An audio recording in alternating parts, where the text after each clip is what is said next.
The fourth, we believe that all men are created equal. To the magnificent mosaic that is America. From radio beacon to radio beacon.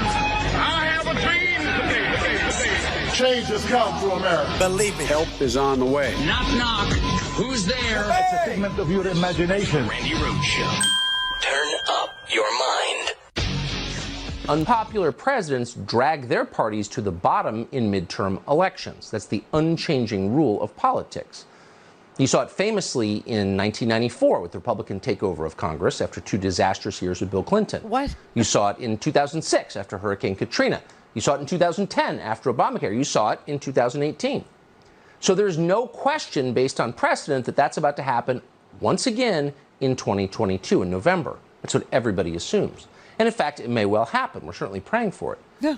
But as of tonight, we have to be honest with you. The numbers don't show that happening. Oh.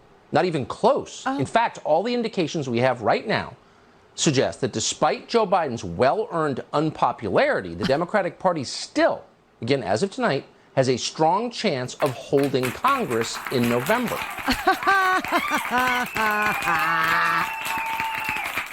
Rage, little monkey, rage. Dance! Dance! But, you know, it could have something to do with the fact that their president is going to be indicted and will run from jail, apparently. This is where we're at in this country. So all the polling in the bellwether states, the swing states, doesn't look good. Doesn't look good for Republicans. It doesn't look good for the rage monkeys. It doesn't look good for the people who think that the FBI is the enemy within. And if there's anybody that's more dangerous than the FBI, why? It's the IRS. Yeah. They're coming to get you. 57% of you do not pay federal taxes, but they're coming to get you anyway. Anyway, I mean, this is just so unbelievable. So I'm looking at all the states. I was telling looking at it yesterday, telling it to you yesterday.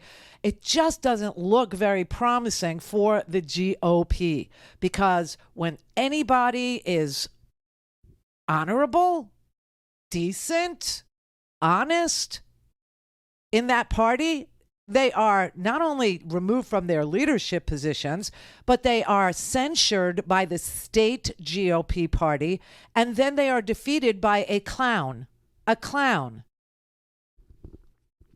This is happening all over the place. Doug Mastriano, an election denier. Okay, he's going to lose. You understand that. You're going to have a nice governor in Pennsylvania. His name will be Shapiro, and that will be that. Okay, you're going to have a senator. You're going to have a Ohio. You're going to have Tim Ryan as your new senator. You know why? You know why? Because the Republican Party is out of their league.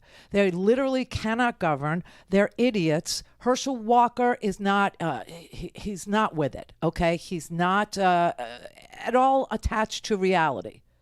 He isn't. And the people of Georgia know that. Ron Johnson has no relationship to reality. He has no relationship to accounting. He has no relationship to math. He has no relationship to decency or honesty. And people in Wisconsin know it. They're very aware of it. And so your Lieutenant Governor Mandela Barnes is going to be your senator. It's happening everywhere. And you know why? You know why? Because they're very busy taking away the right to free speech.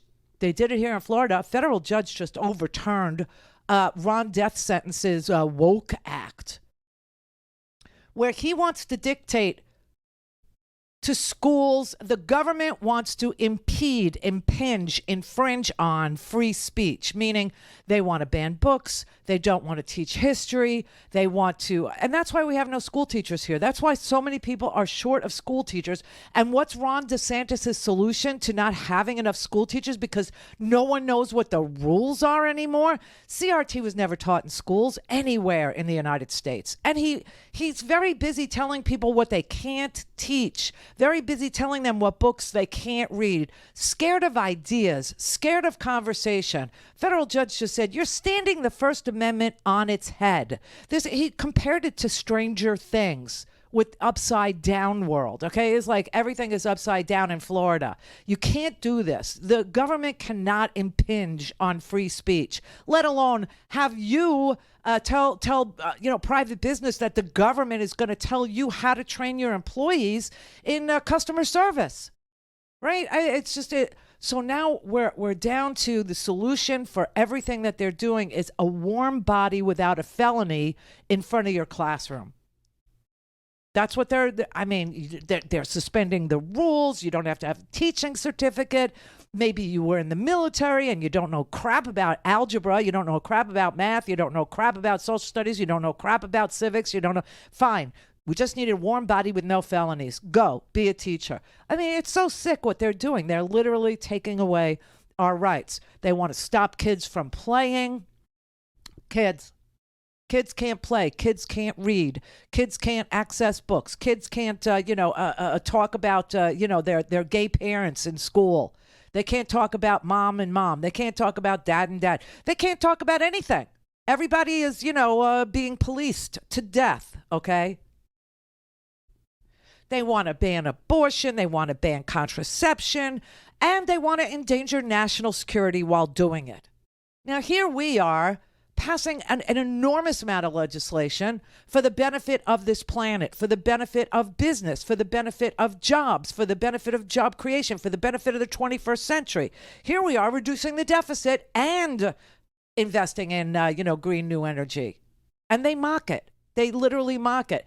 And let me tell you something. It's a hard sell when people are living through water restrictions because of the impending drought, when the lakes have like bathtub rings around them and they're finding artifacts and dead bodies, and Lake Mead is 100 feet below, being okay, and hydropower is at risk out in the wild, wild west. They've been rage monkeys. That's it. That's all they know how to do is rage and complain and grieve and be racist and ugly and blame and accuse. And it's just, it's unbelievable.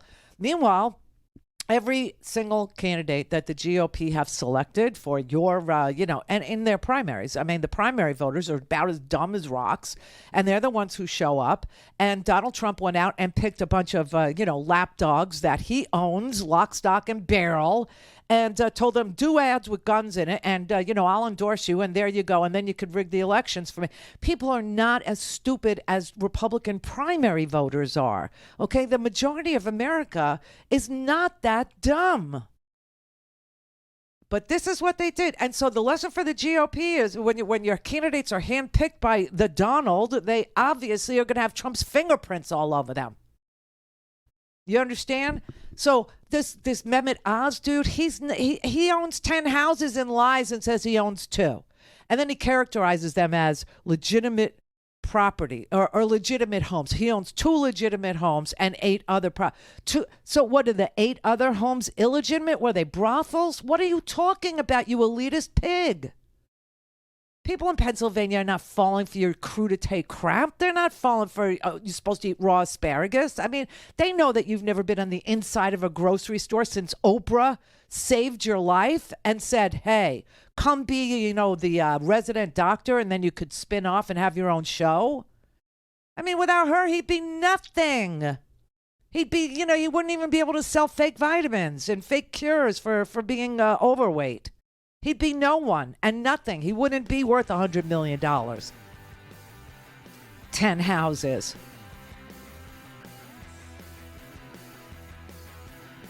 He owns 10 houses. He says he owns 2. He's not only out of touch with Pennsylvanians, he's out of touch with his own realtor, with his own business manager. Smarten up. Nobody's falling for this crap. So they're going to lose. But at least, that's the Senate. That's the Senate. I don't know what's going to happen in the House, but we need to keep the House too. We have to have the House because you need both houses to pass legislation, and you cannot have the House full of more Paul Gosars and Andy Biggs and Marjorie Taylor Greens and Getz and you just we straighten up, straighten out. Let's move forward. Let's do something meaningful. We have 12 weeks. Plan your vote. All things Randy at RandyRhodes.com. Go for launch. Speaking truth to power, the Randi Rhodes Show.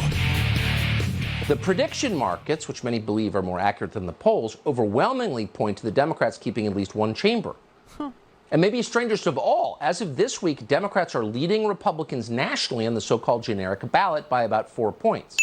So if you ask people which party do you like more, they say Democrats. And maybe that's why Democrats are raising a lot more money, too. And not just money from their patrons in big tech, but from small dollar donors. That's bad. In June, Democrats raised $64 million online from 4 million people. Oh, hello. That same month, this June, Republicans raised only $26 million online from just over 1 million donors. From the first quarter to the second quarter of this year, donations to the Republican Party dropped by more than 12%. By contrast, donations to the Democratic Party are up more than 20%. That is not good at all, not simply because you need money to run a political campaign, but because money is, to some extent, a measure of commitment and intensity. Yeah, it doesn't look good, and he's preparing his audience to rage. He's preparing his audience to, I don't know, strike back, cheat, steal, lie, I don't know. But there you have Tucker Carlson preparing his audience for the inevitable loss that will occur in just 12 measly weeks. Now, the last couple of weeks have been unbelievable. I mean, listen, you had Donald Trump take the invoke his Fifth Amendment right not to incriminate himself in a civil case where there's no chance of a criminal sentence. It's just money damages. But he took the Fifth 440 times. That should be news. That should be stunning news. That should be shocking news. Can you imagine if Hillary Clinton had to take the Fifth 440 times? I mean, I just can't even express to you how this would be bouncing, have people bouncing off the walls, breathlessly reporting it. It's barely a blip because of all the other news. His CFO of the Trump Organization for 40 years, his accountant had to plead guilty to 15 felonies yesterday. 15 felonies. And there's no way he can't implicate Donald Trump. There's no way Donald Trump isn't going down the tubes criminally for having a company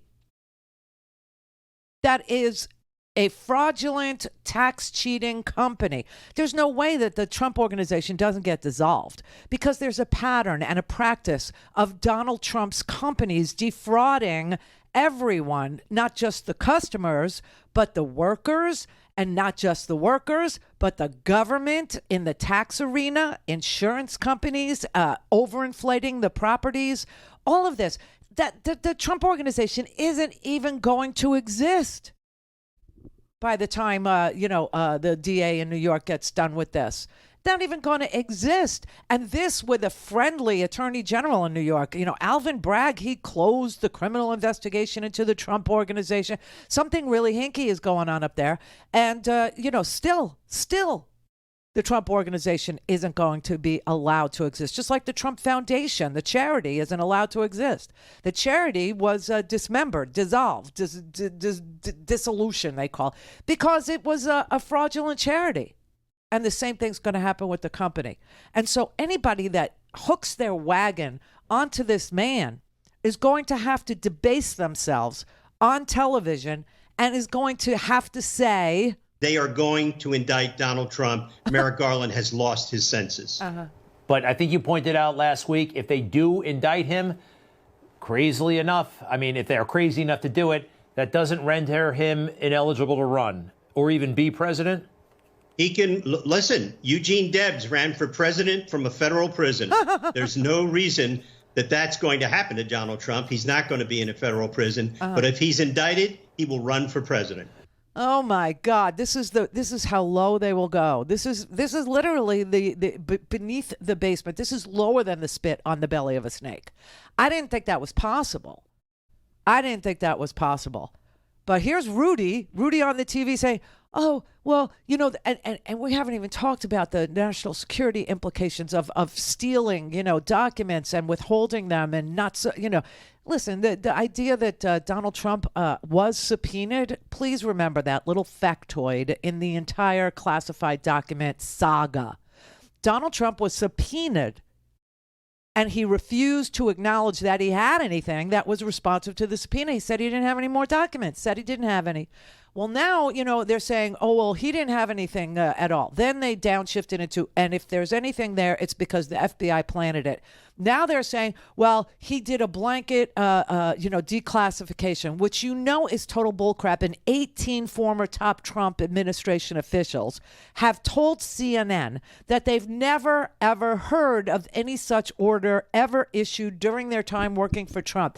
John Kelly, who was the chief of staff, and then after John Kelly, Mick Mulvaney. Remember they wanted to talk to Mick Mulvaney the other day? This is why. Mick Mulvaney said he wasn't aware of any standing order to declassify documents. And everybody else in the Trump administration who would be in a position to know something like that said, no, it never happened, because we understand that if it did, there would be such massive pushback from the intelligence community and the Department of Defense and probably the Department of Homeland Security, the IG there, all these people. And Congress would have been notified. They would have gone to Congress and said, you realize that this man is declassifying everything and it's dangerous and we need for you to do some oversight, right? And that never happened because he never blanketly, declassified anything. Maybe in his head, maybe in his crazy bird's nest, covered head, he thinks he declassified, but it doesn't work like that. You have to tell the owner of the creation of that document, whoever created it, you have to tell the intelligence community, you have to tell the Department of Homeland Security, the Department of Defense, CIA, FBI, whoever created these intel documents, you have to tell them that you're declassifying it so that they can then advise everybody who has access to it that it's declassified. And maybe it cites other documents, and people go down this, crazy rabbit hole. Listen, it didn't happen. It didn't freaking happen. So now they're saying he had to take them home. He had to keep them safe. Swear. Now they want to make him responsible for having taken classified documents and preserved them. Really, if you look at the Espionage Act, it's not really about taking the documents. Yes, it is. It's about destroying them. No. Or hiding them. Yes. Or giving them to the enemy. Yes. Right. It's not about taking them and putting them in a place that's roughly as safe as they were in the first place. How does he live with himself? How does he look? I mean, go find your teenage hooker, okay? Go self-abuse. Stop abusing us. Stop it. Just stop. Do you mean tucking his pants in? Go tuck your pants in somewhere? Yes. To some girl who he believed was underage while a camera crew was freaking filming it. I mean, what a lunatic. What a lunatic. Oh, he had to take them home. They are going to indict Donald Trump. Yes, they are. And the Fox News people and the Gab people and the Telegram people and the TikTok, alternate TikTok, all these people, the Getter people, the Rumble people, they're all trying to get the rage monkeys to do something about that. Word to the rage monkeys, you will end up in jail. And you will not be offered, 5 months or 100 days in Rikers. Call in, connect. To speak to Randi, call 561-270-3844. 561-270-3844. The problem that the Republican Party has is Lester Maddox, the former governor of Georgia, said famously, the problem with the prisons in Georgia is the quality of the inmate. The problem the Republican Party has is they got really stupid people that vote in their primaries.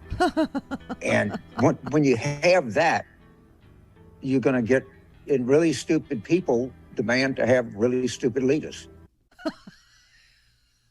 That's nice and simple. Like, it's the economy, stupid, right? It's the abortion, dummy. You know what I'm saying? It's just, it's really true. The primary voters in the Republican primaries are demanding the dumbest, most outrageous candidates win. The most anti-Semitic or the most disconnected or the most, willing to lie or the most corrupt, the most criminal, the most, heinous.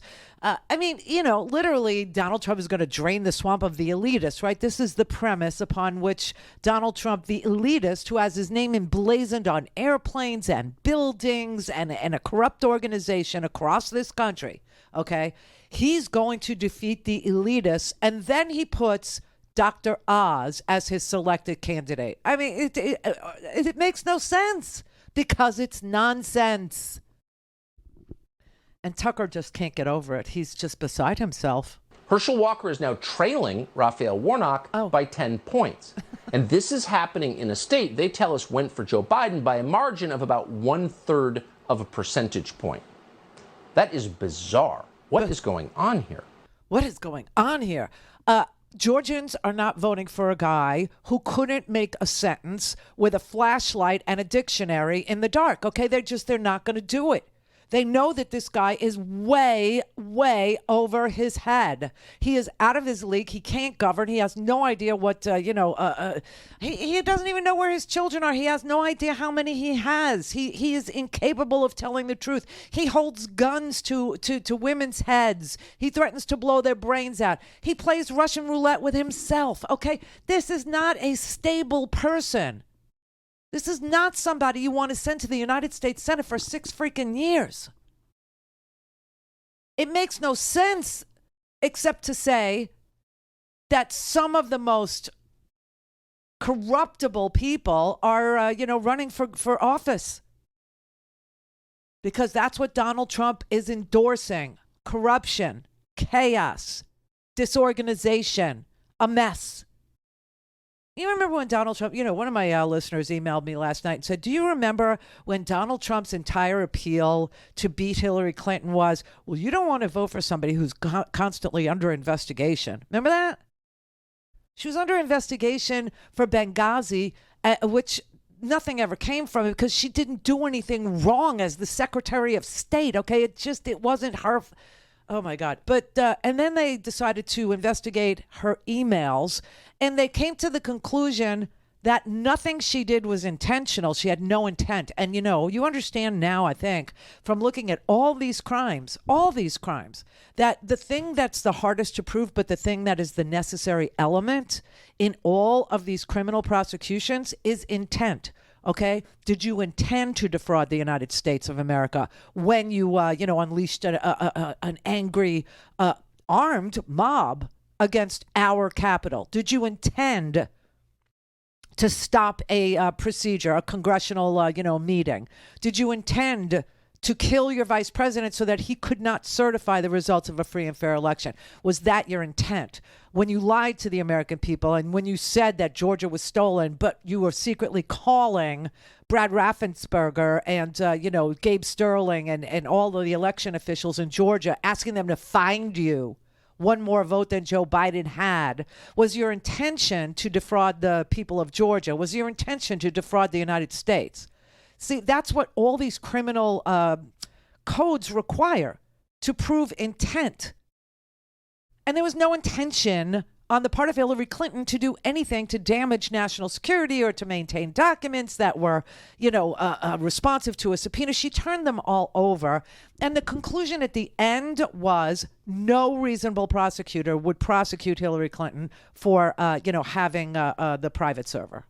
Because she didn't intend to defraud the United States. She didn't intend to upend national security. Donald Trump, on the other hand, has 80,492 excuses for what happened here. And what happened here was he was subpoenaed because it was discovered that he had more than 15 boxes of materials that were not his, that didn't belong to him. And he denied that he was in possession of them. So he willfully, with intent, lied to the FBI. That's obstruction. That's a crime. Beyond what else, in the Espionage Act, is a crime, because willfully hiding or willfully taking. You don't have to have sold them to an enemy. You don't have to have destroyed them. You don't have to have done anything. You just have to willfully take documents that aren't yours. And that's what he did. So that's why the Espionage Act is in play. And then the other charge is an obstruction charge. Okay, that's what it is, because that is what he does.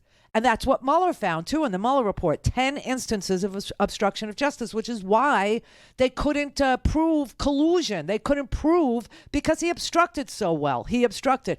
And Mueller refused to look at his finances. Mueller wouldn't look at anything, that Trump did as a human being. He would only look at, whether Russians interfered in the election. The answer to that was yes. And we ended up indicting Russians, but we don't have extradition. And so there was no trial because we can't get those people that live in Russia. We can't get Prigozhin. We can't get the troll factory workers. We can't get the people that were sucking up all your information on Facebook and targeting ads to you, telling you Hillary Clinton attracts flies, smells like sulfur, and was dying of, a disease, pneumonia, whatever it was. And running a pedophile ring out of Comet, Ping Pong, and Pizza, which prompted a guy from North Carolina to drive there and shoot the damn place up. I mean, unbelievable. But they're all shocked, I tell you. They're shocked. Shocked that people aren't falling for, Herschel Walker, that they're not falling for Mehmet Oz. Oz, I swear to God, the good news for him is now he won't have to give up his citizenship in New Jersey or Turkey. I'm kidding. He wouldn't have given those things up anyway, because the time to give up your citizenship in Turkey and New Jersey is before you run for office in Pennsylvania. And he didn't do it then. If you're a citizen of a foreign country, give up your citizenship to that foreign country before you try to run for office in the United States. It just doesn't play well. So Fetterman's lead is the result of not just strategic thinking by Donald Trump, by John Fetterman, but it's, really crappy strategic thinking by Donald Trump and his minions, his milk.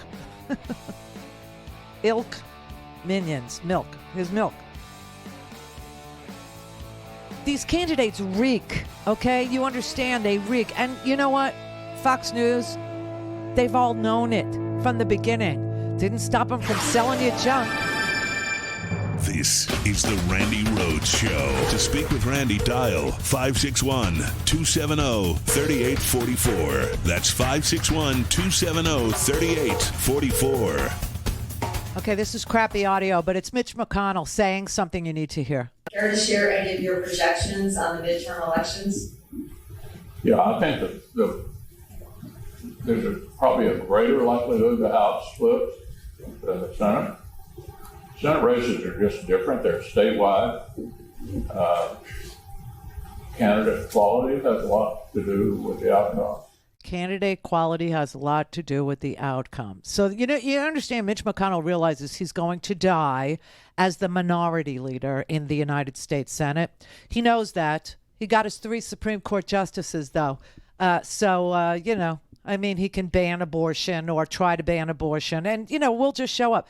All the new registrations, most of the new registrations, it's unbelievable the amount of new registrations, women and dads.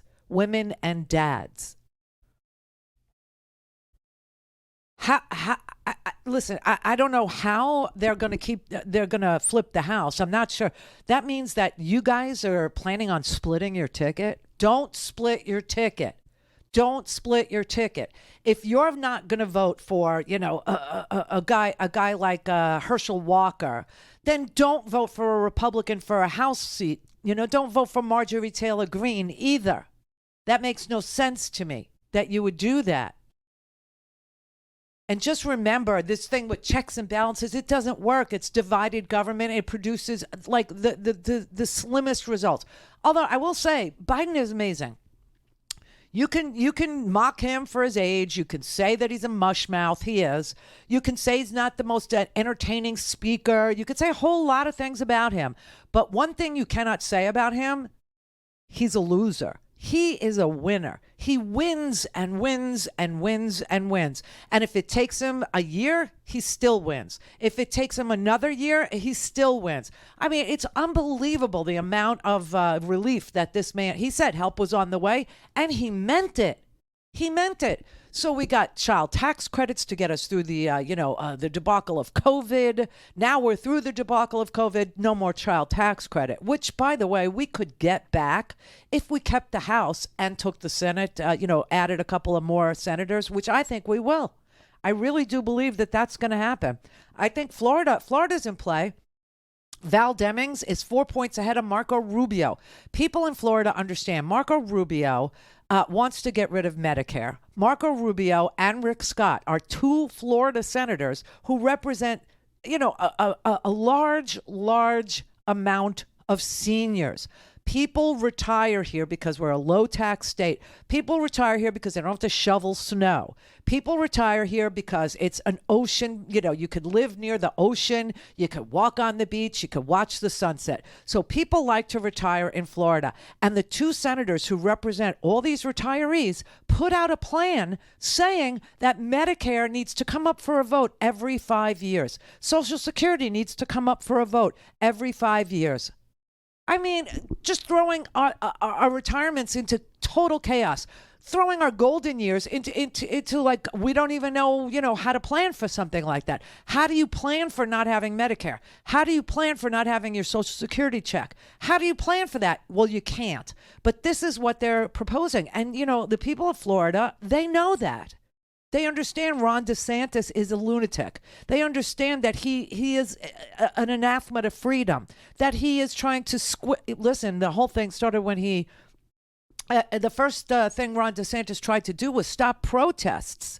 He wanted to give drivers of cars the ability to run over protesters.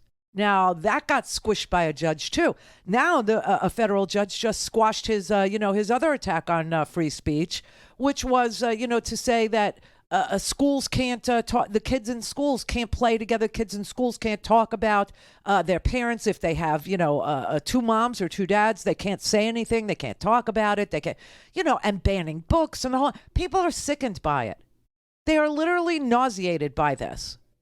And then the abortion thing, okay? The idea that the Supreme Court said that there is no right to privacy for a woman. I mean, these people who are my age have never, ever lived in a world where they didn't have the freedom to choose their path when it came to their uteruses, their reproductive life. And now they're going after contraception too? People are outraged at what they use their power for. And they like what Democrats use power for. Democrats expand civil rights, okay? Democrats wage a war on poverty, not on each other. They don't tell you this is the enemy within and you need to kill those people. You don't need to, be out in the street and make us look like Somalia in front of the FBI building in Phoenix, okay? That is not anything Democrats are for or advocate for or want to see or it's just ridiculous. It's totally ridiculous what they're about. And who are they appealing to? To the primary voter. They're appealing to the lowest common denominator in this country, which is a primary voter who votes on rage, votes on grievance, a steady diet of grievance, rage, and resentment. And they play and play and play to them. And it's a losing proposition. The only thing that Donald Trump ever did was transfer the wealth of the middle class to the very elite. That's what he did. 87% of that tax break went to the top 1%. Ridiculous. What an agenda. Omar in Virginia. Randi, how you doing today? Oh, good. How are you, sir? Good. Just really quick before I get to my main point, what is Georgia? Is it a blue, purple, red? It's purple right now. It's definitely purple. And it can be tilted to a blue state? Yes, absolutely. Okay, good. But what I wanted to talk to you about it, listen, you're in Florida, right? So DeSantis is definitely going to run for 2024. He's in, right? Only if Trump's out. Okay, got it. But there's no way they both run because I know Trump is going to run. Well, okay. DeSantis doesn't run if Trump runs because DeSantis will be humiliated in the primary. True. Right. True. He's afraid of that. Well, I want Liz Cheney to run because I want the Republican Party split. I want Ross Perot 2.0. Well, then you know what you want. You want Liz Cheney to run as an independent. Oh, okay. Yep. I mean she can do that because she sounded like someone. Well, Ross Perot, was the Reform Party, right? So it was a third party, and the only way that Liz Cheney gets to, be anywhere near the conversation or be anywhere near the debate or be not the Republican debate, but be anywhere near a presidential debate or, what is if she runs and she can't run as a Republican. They will never put her name on the ballot. She couldn't get through the primary. There's no way. Republican primary voters view her as a traitor to our nation, which is just bizarre. Wow. Yeah. Well, and the last thing I wanted to talk to you about, look, when the FBI went to Mar-a-Lago, the first visit, they sent a counterintelligence FBI agent. Yeah. He looked at the document, okay? Yeah. He told them, lock this place up. Right. They put a lock on it, okay? Right. They subpoena a videotape to see the traffic in there. And when they got that videotape, they pressed the panic button. Did they see something? Because I think that's something that's not getting a lot of attention. What did they see in that traffic, in that video? Because that's the evidence that they use to get the warrant to go to Trump place. Well, so we don't know. That's just an unsatisfying. A Chinese agent. Chinese agent went in there. It's an unsatisfying answer, but the true answer to that question is we don't know what they saw.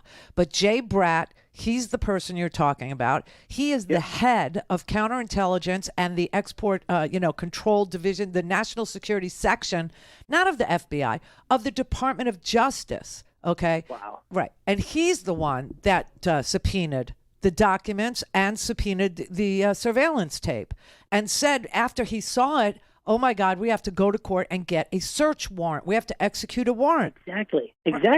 So they must have saw something that... Yes, they saw something. I think a Chinese agent must have went in there or a Saudi agent. Why do you think it has to be foreign, a foreign agent? Why couldn't it be, Donald Trump just escorting people in and out and people that weren't, allowed to see these documents, showing them, bragging, saying, look what I got, this is our nuclear program, or look what I got, this is Israel's nuclear program, or look what I got, this is, the stuff we sold to the Saudis, or whatever, I mean, it Could be. Thank you, Randy. It could be anything. Anything at all. Now, I just want you to understand one thing before we go to the news break here. Yesterday in court, Donald Trump's team, Donald Trump's legal representatives, didn't make an argument to get the affidavit released. They didn't say a word, okay? They just were there to observe. They didn't make any argument at all. So while they're screaming and yelling on the TV, we want the affidavit in court, no.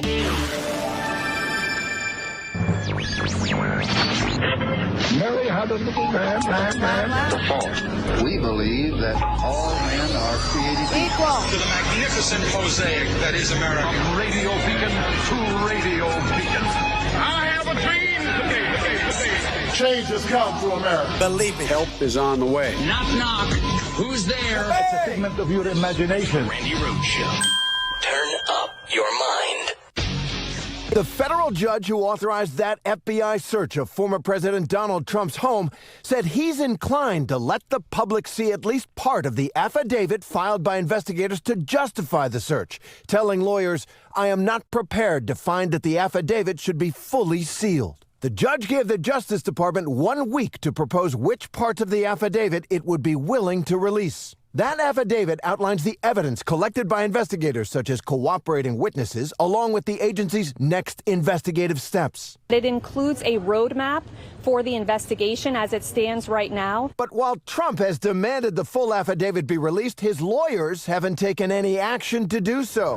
Instead, it's news organizations, including ABC News, that are arguing in court that the public has a powerful right to know more. Their lawyer declaring, we are entitled to monitor the affairs of our government at all levels. The investigation into Trump's alleged mishandling of classified information and White House documents is in its early stages, according to DOJ lawyers. They argued the affidavit should remain sealed to protect the integrity of the investigation, along with witnesses' safety, warning this is a volatile situation across the political spectrum, but certainly on one side in particular. Trump and his allies have repeatedly attacked the FBI, the DOJ, and especially Attorney General Merrick Garland. So the Justice Department now has a week to propose its redactions to that affidavit. And they'll have a lot. They've got concerned about classified material, about witness safety. And if the judge disagrees, if the judge thinks more of it should be made public, the Justice Department can appeal. So it could be weeks before we see much or less of what's in this affidavit. It is an amazing situation, okay? It's unprecedented, but we've never had a president who was ever under investigation for stealing national security secrets or denying that he had them or saying that he had, declassified everything just by bringing it to his office or bringing it to his beach house. Therefore, it was declassified. If that were even remotely true, as I mentioned, and this is your argument over the weekend, if anybody says this to you, just tell them that the intelligence community, the Department of Defense, the Department of Homeland Security would have pushed back so hard that they would have gone to Congress. They would have gone to Capitol Hill. They would have gone to the Senate, Oversight Committee or the House Oversight Committee. They would have gone to the intelligence committees, right? And they would have said, oh, my God, we have a rogue president who's trying to declassify, sources and methods, or who's trying to declassify our nuclear program, or trying to declassify, the programs of other countries that we sent, undercover operatives, that we sent, spies to go retrieve for us. And you would have known that was his, way of handling state secrets. You would have known because Congress would have told you that. And 18 former top Trump administration officials have said this is, and I'll use their words, but I'll bleep myself. They said this is bull crap. Bull crap. It's a lie. And that they've never heard any such order issued. John Bolton went on CNN and he told CNN that he was not aware.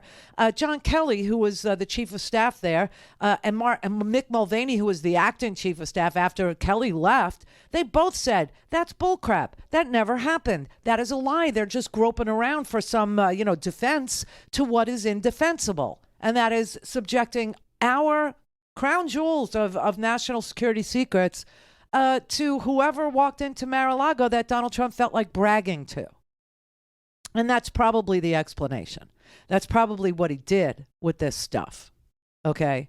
Now, if he sold it or threatened to sell it or, was showing it to enemies of the United States of America or showing it to allies even, that is just beyond the pale.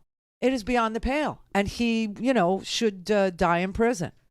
But the fact that he willfully lied about it, the fact that he continues to lie about it, the fact that he, subjects us to this. And by the way, I have to tell you, this is why I was saying before the break, his attorneys who are screaming on the TV, release the affidavit. Lindsey Graham, release the affidavit. Every Republican, release the affidavit. They made no argument in court yesterday. They were just there to observe. They didn't make any argument. You know who's trying to get the affidavit released? Media organizations, ABC, CNN, CBS, okay, NBC. They're all trying, because that's what media does. That's what media wants. The more information media has, the happier media is. And that's who's bringing this case. This has nothing to do with Donald Trump demanding the release of the affidavit. The affidavit. It's the affidavit. If I lied in the affidavit, I would go to jail. Right? Miss Carmona, whatever your freaking lunatic fringy name was. This is not them trying to do this. This is the media doing this. And the judge is trying to encourage transparency. And so he has told the Department of Justice, he has told the FBI, go back and review what can't be revealed. And, the reasons that they're saying that they, said yesterday that they couldn't reveal what's in the affidavit, it sounded like a mafia trial. I swear to God. The objection to releasing this affidavit, which is very long and would show you the roadmap to this case and how they presented it to this judge in order to create reasonable, probability that Donald Trump broke the law here, right?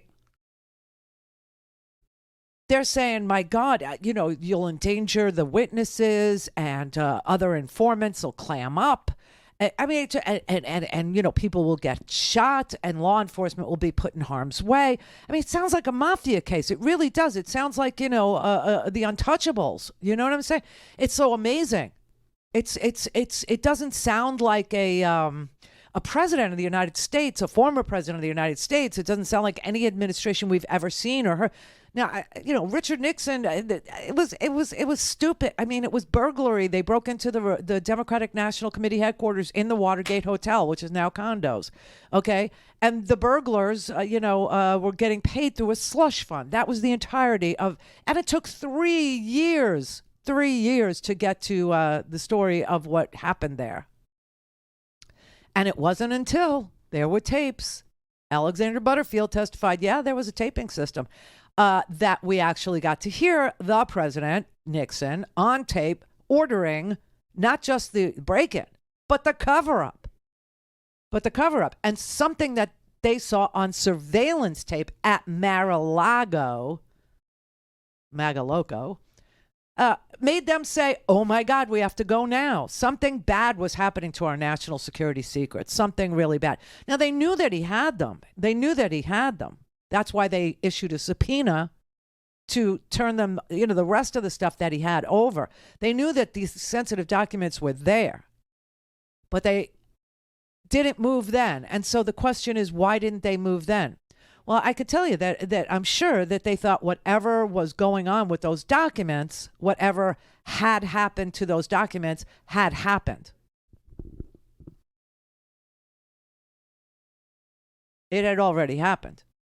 But then they saw something on a videotape that said, oh, my God, it's still going on, whatever it is. And we don't know what it is. And whatever had happened was probably that he was, bragging about the stuff he has and showing it to randos, to club members, to, whoever he was trying to impress today. And that's why they said, all right, we know you have these documents. We're going to go subpoena them, but please put a padlock on that door. Please do. And his lawyers agreed to do so. And that's why the door got padlocked, to stop randos from, observing whatever he took that wasn't his. And the documents that we have seen from the affidavit says that he willfully concealed that he had documents. All things Randi at RandiRhodes.com. Go for launch. Speaking truth to power, the Randi Rhodes Show. I believe this will be the next senator from the great state of Ohio. Thank you to these law enforcement officials who showed up.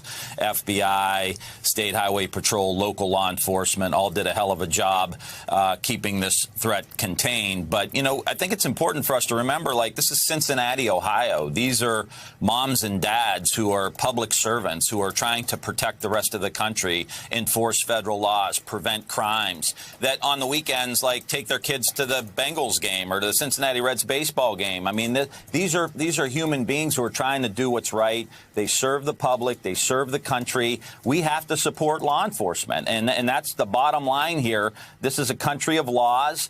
And the freedoms we have are based on the rule of law. And these are people who help enforce that. So it's ridiculous. It's not going unnoticed either. As you mentioned earlier, there's a lot of Republicans, including J.D. Vance, who haven't said a word even thanking law enforcement down in Cincinnati for what they've endured in the past couple of days. And I think that speaks volumes about where they are as far as supporting law enforcement in Ohio and around the country. So that's Tim Ryan, obviously. He's a House member currently from the Buckeye State from Ohio, and he's running for Senate against J.D. Vance, who nobody has heard from or seen or, has anything to say about the Cincinnati shooter that went into the FBI field office there and decided to start shooting at the reception area, and then led police on a freaking high-speed chase, ended up in a cornfield, dead because he believed the Republican rhetoric about the FBI being like the hidden enemy. The FBI is the trouble in this country because they executed a search warrant at Magaloco. Because they executed a search warrant that was signed off on by a federal magistrate judge. And just so you know, a magistrate judge is somebody that is picked by federal judges, right, in the federal system. So the magistrate has the authority to hear these warrant, applications by virtue of the federal judges that appoint them. And that's how you get to be a magistrate, and that's what a magistrate does. And they do it all day, every day. They approve or not approve warrants based on reasonable suspicion that somebody has broken the law. And so Tim Ryan was, asked about this shooter, and he points out, justifiably so, that Tim Ryan that J.D. Vance has said nothing. He's AWOL. He's absent. He hasn't thanked law enforcement for, getting this guy, into a cornfield and away from harming or shooting dead the receptionist at the FBI field office or the FBI agents that work in a field office in Cincinnati. I mean, they are calling the FBI the enemy within. They are. Republican members of Congress have accused the FBI this week of being the Gestapo, of being communist, said we should defund the FBI. By the way, the group that stops terrorist attacks in the United States and protects every American, called them, our law enforcement officers, the enemy within. GOP leadership in the House talked about the FBI's outrageous abuse of power, called our law enforcement officers un-American. The senator talked about the FBI's attack on our constitutional republic. Another Republican senator accused them of being third world Marxist dictators. And yet the silence is deafening from Republicans, not just Republicans in the House and the Senate, but like you said, even the Republican that you're running against, other Republicans out there. For the love of God, defend law enforcement. Say something, right? Yeah. Well, here's the deal. These guys aren't Republicans, Joe. These guys are extremists. And I've been talking about this for the last, year and a half now. This is about the exhausted majority of us, Democrats, Republicans, independents, who have to confront the in this country. And if we don't do that, we are going to, continue to see more and more of what we've seen. This is un-American behavior, trying to undermine the rule of law, to try to undermine law enforcement. Like, look, we could have conversations about all of this, but you got to have law enforcement. You got to back these people who are keeping us all safe. This was a terrorist act, and we need to call it such. It was a terrorist act in Cincinnati, Ohio, of a radical person who tried to kill FBI agents. Now, that is not how we want to leave this country to our kids and to our grandkids. That's un-American. Rule of law, freedom, this is what they're trying to protect. They're keeping us safe. They've done a hell of a job, and these are moms and dads, and we need to stand by them. Period, end of story. There's no conversation around that. Okay, and so what's really interesting is yesterday was a day in court, right? A day in court. And if the Trumpers and Trump himself and his attorneys had an issue with the enemy within, with the FBI, or their behavior, or the way that they approached his house, or the way that the warrant was issued, or the way that the affidavit is sealed, they would have said something yesterday, wouldn't they? I mean, that was their day in court. They said nothing. And last week, Donald Trump took the fifth 440 times. God only knows if Rudy took the fifth the other day when he had to go testify in Georgia about that phone call where they were trying to, wipe out a free and fair election by finding votes. I mean, they said nothing in court yesterday. So why are they so vocal on the TV, vocal on the Twitter? That was Ted Cruz's tweet that they were showing, okay?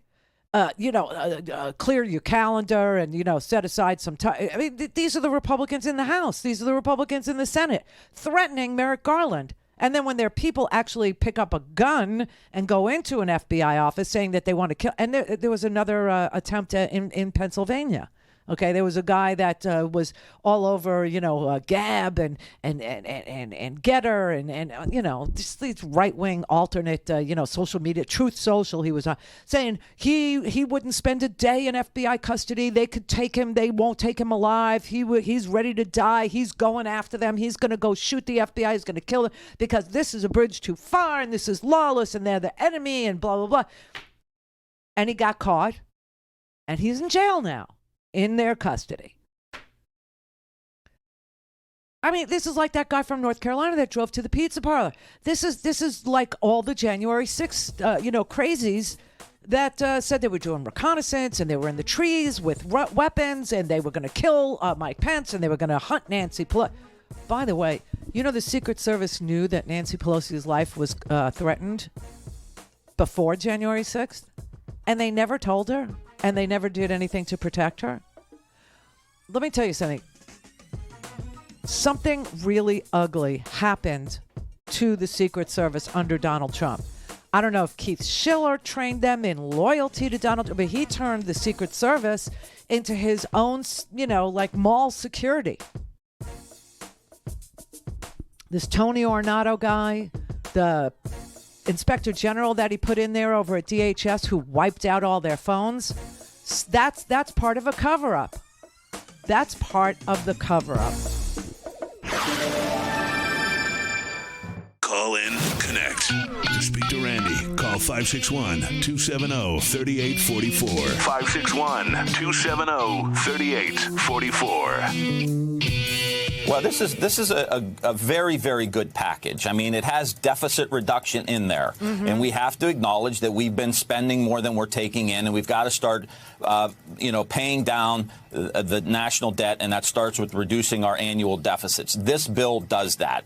Seniors are getting hammered, my mom included, could pay $1,000 a month out of pocket in the Medicare program. This caps that at $2,000 out of pocket that a senior would have to spend on their prescription drugs. And it also allows us to actually finally, after all these years we've been talking about it, negotiate down the drug prices. That means more money in people's pockets. And what I like best about this is it positions us to rebuild the great American middle class. It puts Ohio and America as the arsenal of energy. We had the arsenal of democracy. We need to be the arsenal of energy. We see what's going on in Ukraine with Putin and China and all of this stuff. We have got to be the source of energy for the world, and this allows us to bridge through natural gas, which is going to create, thousands and thousands of jobs in places like Ohio, help us continue to reduce carbon around the world, hopefully, reduce prices for American citizens, and then you take Ohio, for example, like this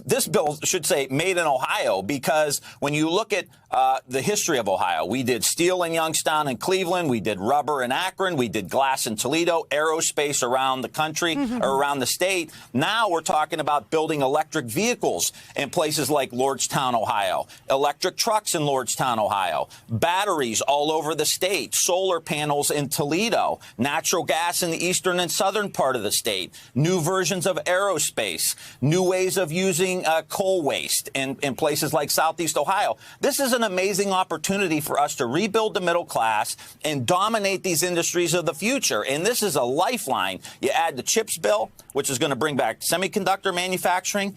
You talk about the infrastructure bill, which is going to create 600,000 jobs in Ohio, good union construction jobs. Intel's coming to Ohio. Like, we are very well positioned in Ohio, but this is about the industrial Midwest and the United States outcompeting China in the industries of the future. And this is a down payment on us doing that. Tim Ryan, everybody. Yeah, all that sucks, right? That's just terrible. That's just terrible. It's just so bad. You know what was interesting? Yesterday, we ended the show with a caller who was asking me if I thought it was a great idea that we did the Inflation Reduction Act, which really is Build Back Better, without the child care, without the pre-K, right, without any of that, which we could get. We could get if we keep the House and we take at least 2 more seats in the Senate, because then we would have votes to get rid of the filibuster, the legislative filibuster, and pass the extension of the child tax credit, pass universal pre-K, pass the fact that your child care shouldn't cost you more than 7% of your income. So we could do that too. But yeah, this really sucks. We do deficit reduction. We cap the cost of insulin. We negotiate the price of prescription drugs in this bill. And this guy's calling me up and he says to me, inflation, and is this really a good idea? You know what's so fascinating? First of all, inflation is global. It's a global phenomenon that has happened because of broken supply chains due to COVID.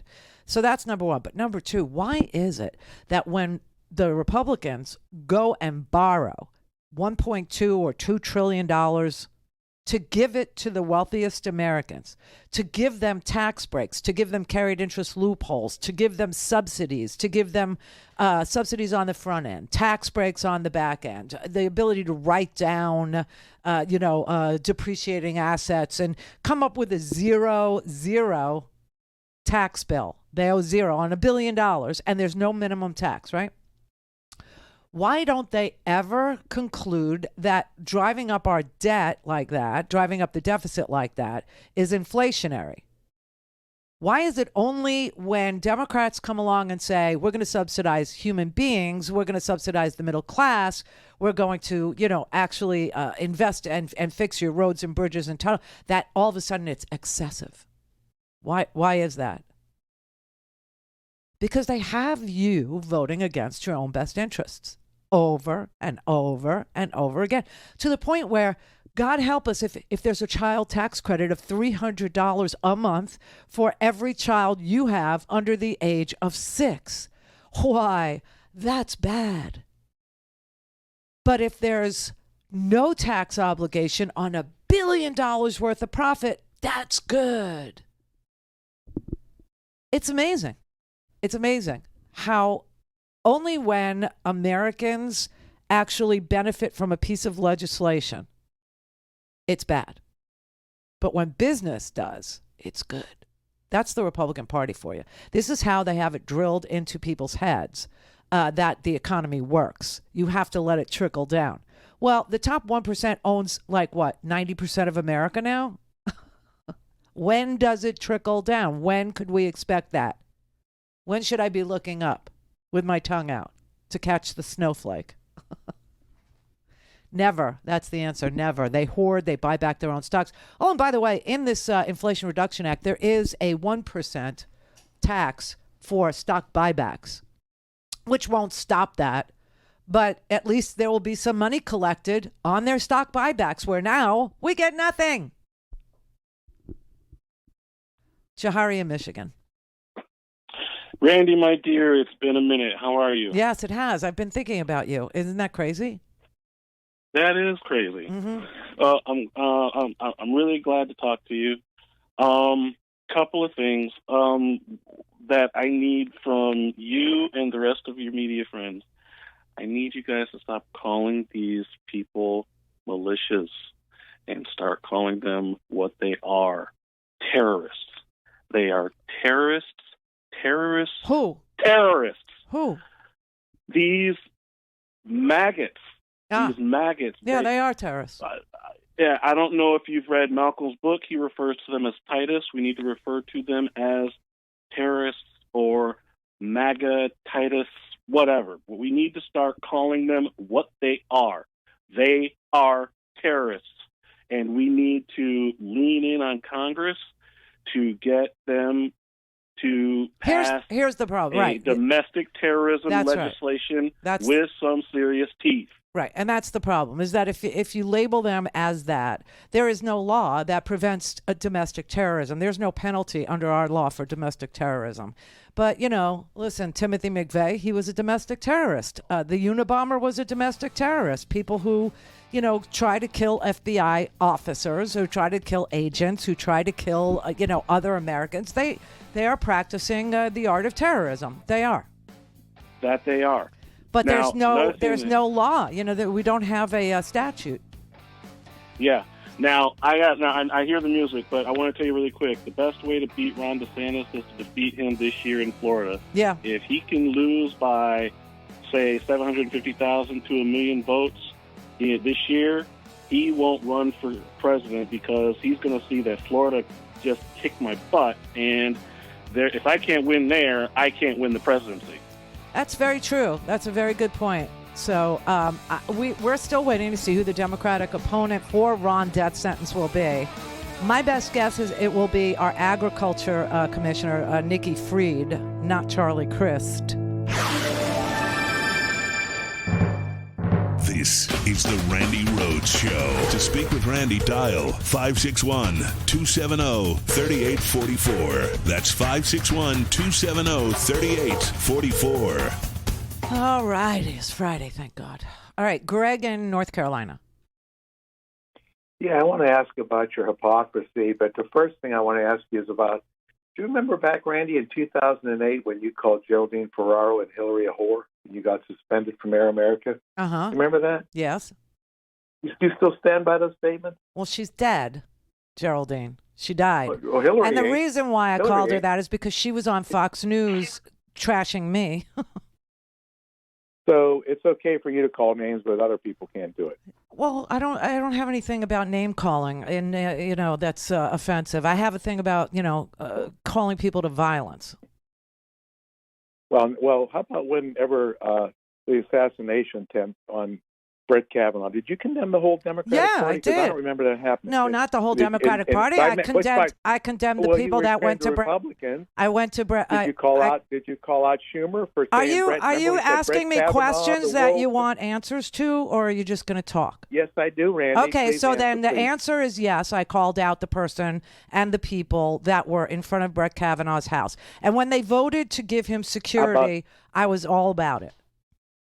How about Chuck Schumer when he said, "You won't, the whirlwind will hit you, Brett Kavanaugh. That's You won't know again. what hit you." Did you? Again, I don't think that was saying that you have to fight like hell or 1776 or that if you're weak or punch him in the face. Okay, so listen. Here's the deal. Here's the difference between me and you. I'm not a hypocrite. You are. Your party's platform is violence. Your party's platform is that you have to fight like it's 1776. Your party's platform is that the FBI is the enemy within. Your party's platform is a platform of violence. Go armed, go often, go shoot up grocery stores. It's a platform of racism and hatred and grievance and resentment. And when there's violence against a Republican, whenever there's violence against a Republican, Steve Scalise, Brett Kavanaugh's threatened, whatever it is, Democrats speak up and say, that doesn't represent us. That person is an outlier. That is an odd duck. That is not anything we're for. That's the difference. But when you see violence, you cheer it on. You actually, retweet racist, violent imagery. All the time. You're rage addicts. That's why you can't have a conversation with me and just simply say, when Steve Scalise was shot, what was your position? And then shut up and listen to the answer, because that was outrageous. That was unbelievable. And of course, we started talking about guns. But you said, your party said, oh, it's not the time and place to talk about guns. Even though Steve Scalise, a Republican House member, was shot playing baseball. Not the time and place. You never want to talk about it. That's your hypocrisy. We don't sit here and watch violence and say, yay. Ever. Ever. It's not a way to solve a problem. Threatening FBI officers. That's not a way to solve a problem. I remember how outraged you were when some progressives in the party were saying defund the police. You were beside yourself. You created flags with blue stripes in them. You created a whole, a movement over we support the police. We back the blue, blah, blah. And then you beat them with those same flagpoles. And you can't see the hypocrisy there. Are you kidding me? Paul in Philadelphia. Yeah, Randy, what do you think about Liz Cheney instead of running for office? How about if she just do a couple Lincoln Project ads and maybe go after the Trump Liar Club, for all these Secretary of States, like say in Arizona, stuff like that. What do you think? I'm not. Doesn't run for president. I'm not clear. What is your idea for her? Nah, so do a couple of the Lincoln Project commercials. You understand that right? the only way that you get to affect the presidential race is to be part of it, right? Other than that, you're just a looky-loo. Right. Right. So if her entire desire is to do what she said, which is to keep Donald Trump from ever being president again, and Donald Trump runs, how does she stop that? Running herself, I don't know. I don't like running freeway, herself. That's what I'm election. saying. Yeah. Right. All right, Brother David. Well, it is interesting times we live in, sister. Yes, it is. And they grow more interesting by the moment. It is indeed flailing, fragmented, fractured, fascist foibles Friday, and then some.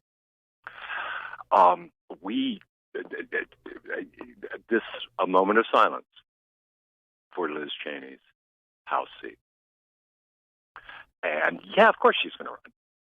Well, I don't know. I mean, that's not out of the realm of probability. Or listen. Well, first we have to figure out if it is going to run, because the idea that Joe DeGenova has is that it will have to run from prison.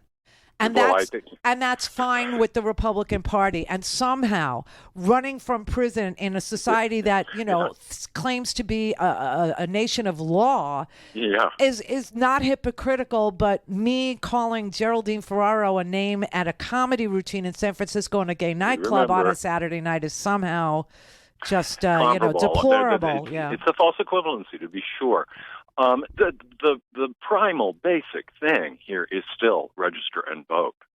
And chat room and listeners and message boards, seriously, we must keep, if not slightly gain the House, and we will, I believe, retake the Senate. But we still have to get there because of the core of that hypocritical thing you just brought up. And we have to put our John Lewis suits on and get out in November and through there, because unless the primaries are over this month, right? Well, Florida hasn't voted yet. I mean, I did because I voted early, but our primary is August 23rd. It's next week. Right. So there's still a lot of primary activity to take place. Right. But then there's a general election in less than 12 weeks. And everybody has to show up, because the Republican Party is very keen on taking rights away. They don't believe in free speech. They want to pick the books that you have access to because they're terrified of ideas. Okay, period. Exactly. They're literally scared of ideas.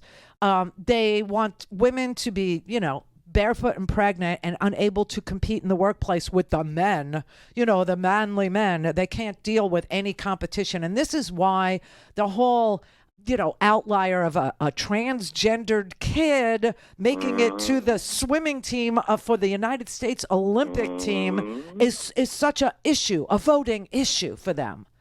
I mean, they're ridiculous. They've just. We hold these truths you speak to be self-evident, and that very transparency is exactly why I keep saying to myself, keep going. What Brett said after my call last week about how it, has over and over and over again. And if Reagan was the Teflon president, it is like the blob president, the mercury that will somehow slip through the cracks in the door. We can't take anything for granted. No. And yet the planet only spins forward, sister, bit by bit, putting it together. I hear you. I hear you. Yes, there are more of us, which is why they cheat. That's why their entire platform is to cheat, is to put sycophants into secretaries of state offices, is to put governors who have no business governing into the governor's offices where they pick the secretaries of state. It's to rig elections. It's to cheat. It's to lie. It's to steal. That's what all this chaos is about also. And it's always been about that. And so the idea that, calling Geraldine Ferraro a name is somehow equivalent to the plans that the Republican Party has for the American experiment is just bizarre. And a sign of the mutational shifting out. The crack is there. Leonard Cohen was right. There's always a crack. That's how the light gets in. Is so vitally important now. We must come out en masse, and I believe we can and will. I do too. I have faith. I really do. All right, Mark in California. Hey, Randy, first time, long time. And, thank you. Hey, I was talking with the screener. He said that you've gone over extensively the tax fraud stuff that's going on with Weiselberg, Trump's CFO, or what's his name? Anyway, if he pled guilty, oh my gosh! I know. We screwed you up so bad. Listen, call us on Monday. We'll put you right to the front of the line, Mark in California. All right. All right. Hey, you have a good weekend, Randy. Thank you. Have a great weekend. I will regret this moment all weekend long, so I'm sorry. I will regret it more. I will regret it more, Mark. Yeah, it was sorry, Brett's bud. fault. It's Brett's fault. Sorry, Mark. Take care, Mark. Okay. Thank you. Thanks for your patience. Appreciate it. It's okay, Brett. It's all right. Mark will go to the front of the line on Monday, and everything will be beautiful. Beautiful. Listen, relax, everybody. Have somewhat of a weekend because next week, it's a doozy.